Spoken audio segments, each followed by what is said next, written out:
are and how we think is a product of our genetic inheritance, our cultural milieu, and of course, all of the many experiences that shape our lives. Predispositions from our DNA and the happenstance of our environment set the stage for our destiny. But we have the potential to choose the way we interpret our circumstances.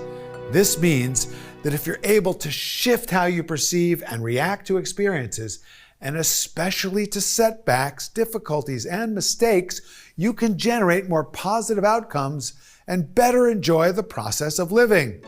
You were born with an amazing inheritance of 100 billion neurons and the operating system to optimize them.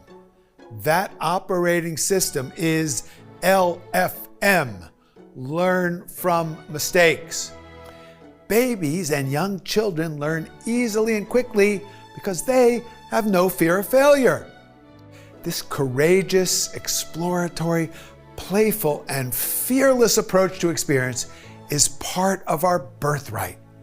But as we are indoctrinated with the dogma that answers are more important than questions, we also get infected with the idea that mistakes are bad and must be avoided. Dimostrazione teaches us to embrace the process of learning from our mistakes. Leonardo understood this and counseled his students accordingly. He created methods for better recognizing and understanding his own mistakes. Here's his advice for critiquing one's work. We know well that mistakes are more easily detected in the works of another rather than in one's own. When you are painting, you should take a flat mirror and often look at your work within it, and it will then be seen in reverse and will appear to be by the hand of some other master, and you'll be better able to judge its faults than in any other way. Leonardo also suggests every now and then, go away and have a little relaxation. For when you come back to your work, your judgment will be surer. Go some distance away, because then the work appears smaller and more of it can be taken in at a glance, and a lack of harmony and proportion is more readily seen. The more we're willing to look at ourselves and find ways to become aware of and learn from our mistakes, the more quickly we can discover greater harmony and proportion in our lives. This applies in every dimension of life, whether it's learning a new language or musical instrument, or improving our presentation or leadership skills at work. And it's also the secret of growth and fulfillment in our relationships. Many of us grow up thinking of mistakes as bad, viewing errors as evidence of our fundamental incapacity or worthlessness. But what if mistakes and failures are our greatest allies in making the most out of life? After all, you can't learn how to talk without mispronouncing words. You can't learn how to walk without falling on your tush. You can't learn how to juggle without dropping the balls. And according to two-time Nobel Prize winner Linus Pauling, you won't get a good idea without thinking of lots of bad ideas. Is your attitude towards mistakes holding you back from learning what you've always wanted to learn and doing what you've always wanted to do? In the self-assessment, you contemplated a few questions about your attitude towards mistakes, but let's go deeper.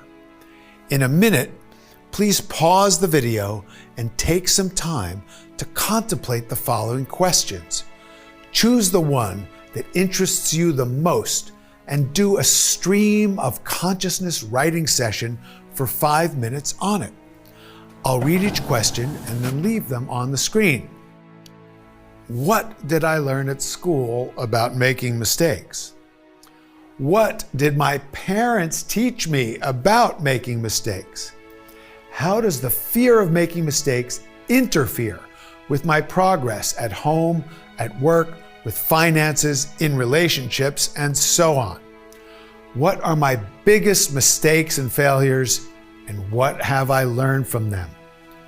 What would I do differently if I had no fear of making mistakes? Okay, contemplate the questions and do a stream of consciousness writing session for 5 minutes on the question that most interests you. Pause now.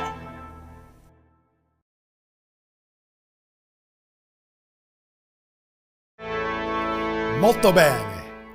Leonardo made many mistakes and experienced tremendous adversity in his quest to understand truth and beauty. In addition to invasions, exile, and the wanton destruction of one of his greatest works, the most significant and consistent adversity that Leonardo faced was probably the sheer loneliness of being so far ahead of his time. Although he experienced self-doubt and questioned the value of his efforts, he never gave up. He strengthened his will to continue his work through affirmations that he wrote in his notebook. Obstacles do not bend me. I shall continue. I never tire of being useful. Every obstacle is destroyed through rigor. Use these to help inspire your persistence. As you strengthen your willingness to learn from mistakes, you build your courage to explore a world of new experiences and fully engage the principle of Dimostrazione. Like the maestro, write your favorite affirmations in your notebook.